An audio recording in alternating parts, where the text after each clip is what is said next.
কৃষিতে সেরা নারী 2024 মাসুমা আক্তার।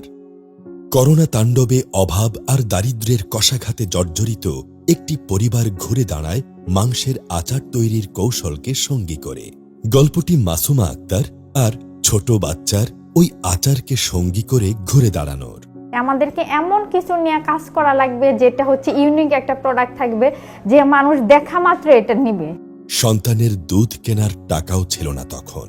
দ্বিতীয় শ্রেণীতে পড়ুয়া বড় মেয়ে তার মাটির ব্যাংক ভেঙে ৩৬৫ টাকা তুলে দেয় মায়ের হাতে।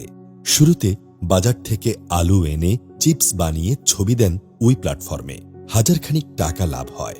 অভাবের কথা জানতে পেরে মা বোন কিছু অর্থ পাঠান, কিন্তু নতুন পণ্য বিক্রি হয় না। মনে পড়ে যায় ছোটবেলায় দেখা কোরবানির মাংস বয়ামে সংরক্ষণের কথা। তো ওই আইডিয়া থেকে আমি মূলত যে গরুর মাংসের আচারের আমি নিয়ে কাজ শুরু করি। মায়ের কাছে আগেই দীক্ষা পেয়েছিলেন আচার বানানোর। সেই দীক্ষা আর ইউটিউব ভিডিও দেখে শুরু করেন গরুর মাংসের আচার বানানো।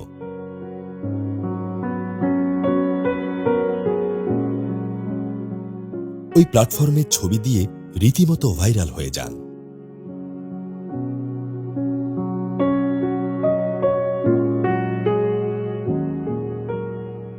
সব সংকট কাটিয়ে বর্তমানে মাংসের আচার সহ বহু পণ্য দেশের গণ্ডি পেরিয়ে বিশ্বের ১৭টি দেশে রপ্তানি করছেন মাসুমা আক্তার।